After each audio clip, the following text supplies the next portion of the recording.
Today, the greatest risk of global catastrophe doesn't look like this. Instead, it looks like this.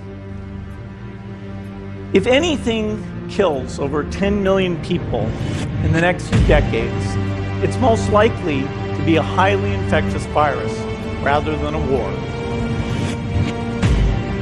If anything kills over 10 million people in the next few decades, it's most likely to be a highly infectious virus rather than a war. Not missiles, but microbes.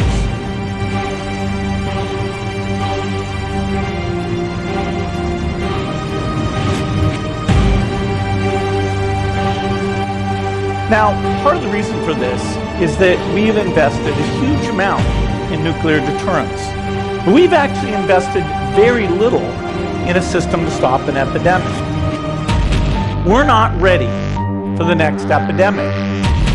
Let's look at Ebola. I'm sure all of you read about it in the newspaper. Lots of tough challenges. I followed it carefully through the case analysis tools we use to track polio eradication. And as you look at what went on, the problem wasn't that there was a system that didn't work well enough. The problem was that we didn't have a system at all. In fact, there's pretty obvious key missing pieces. We didn't have a group of epidemiologists ready to go who would have gone, seen what the disease was, see how far it had spread. The case reports came in on paper, very delayed before they were put online, and they were extremely inaccurate. We didn't have a medical team ready to go. We didn't have a way of preparing people. Now, Médecins Sans Frontières did a great job orchestrating volunteers, but even so, we were far slower than we should have been getting the thousands of workers into these countries. And a large epidemic would require us to have hundreds of thousands of workers. There was no one there to look at treatment approaches, no one to look at the diagnostics, no one to figure out what tools should be used. As an example, we could have taken the blood of survivors, processed it, and put that plasma back in people to protect them. But that was never tried. So there was a lot that was missing, and these things are really a global failure. The WHO is funded to monitor epidemics, but not to do these things I talked about. Now in the movies, it's quite different. There's a group of handsome epidemiologists ready to go. They move in, they save the day, but that's just pure Hollywood. The failure to prepare could allow the next epidemic to be dramatically more devastating than Ebola. Let's look at the progression of Ebola over this year. About 10,000 people died, and nearly all were in the 3 West African countries. There's 3 reasons why it didn't spread more. The first is there was a lot of heroic work by the health workers. They found the people and they prevented more infections. The second is the nature of the virus. Ebola does not spread through the air. And by the time you're contagious, most people are so sick that they're bedridden. Third, it didn't get into many urban areas, and that was just one. If it had gotten into a lot more urban areas, the case numbers would have been much larger. So next time we might not be so lucky. You can have a virus where people feel well enough while they're infectious that they get on a plane or they go to a market. The source of the virus could be a natural epidemic like Ebola, or it could be bioterrorism. And so there are things that would literally make things 1,000 times worse. In fact, let's look at a model of a virus spread through the air like the Spanish flu back in 1918. So here's what would happen. It would spread throughout the world very, very quickly. And you can see there's over 30 million people die from that epidemic. So this is a serious problem. We should be concerned. But in fact, we can build a really good response system. We have the benefits of all the science and technology that we talk about here. We've got cell phones to get information from the public and get information out to them. We have satellite maps where we can see where people are and where they're moving. We have advances in biology that should dramatically change the turnaround time to look at a pathogen and be able to make drugs and vaccines that fit for that pathogen. So we can have tools, but those tools need to be put into an overall global health system, and we need preparedness. The best lessons, I think, on how to get prepared are, again, what we do for war. For soldiers, we have full-time waiting to go. We have reserves that can scale us up to large numbers. NATO has a mobile unit that can deploy very rapidly. NATO does a lot of war games to check are people well trained, do they understand about fuel and logistics and the same radio frequencies, so they are absolutely ready to go.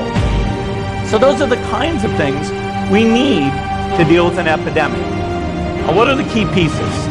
First is we need strong health systems in poor countries.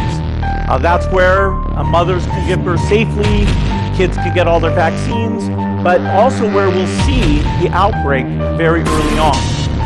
We need a medical reserve corps, lots of people who've got the training and background who are ready to go with the expertise.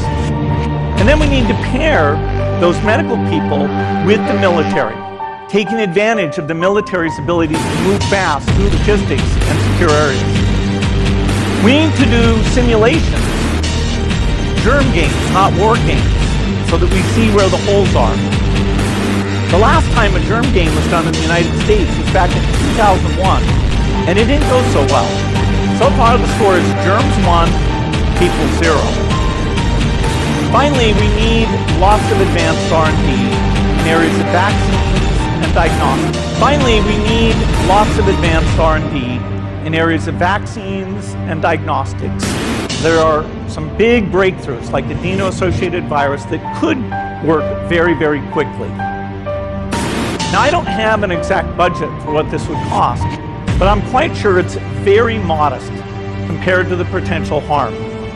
The World Bank estimates that if we have a worldwide flu epidemic, global wealth will go down by over $3 trillion, and we'd have millions and millions of deaths. These investments offer significant benefits beyond just being ready for the epidemic. Primary health care, the R&D, those things would reduce global health equity and make the world more just as well as more safe. So I think this should absolutely be a priority. There's no need to panic. We don't have to hoard cans of spaghetti or go down into the basement, but we need to get going because time is not on our side. In fact, if there's one positive thing that can come out of the Ebola epidemic, it's that it can serve as an early warning, a wake-up call to get ready. If we start now, we can be ready for the next epidemic. Thank you.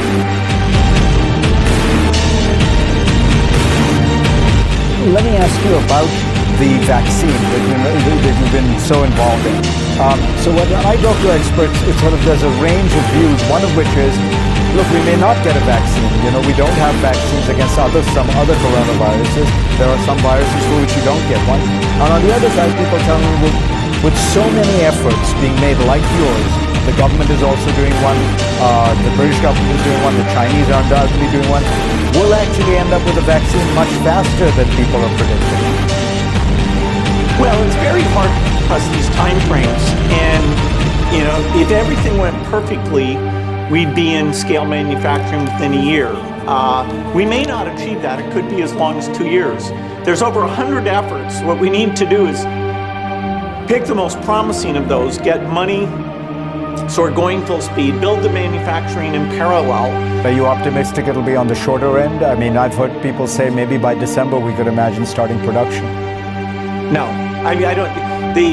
Moderna, you have to do these phase 3 studies that help you understand if somebody has a condition X or Y or Z, does it create a side effect? There's people with defective immune systems, there's all sorts of things. So the size of the phase 3, the global regulators are going to have to get together and decide how many people, what length of time that goes in. And you'll have to trial where there's a very heavy infection rate. So,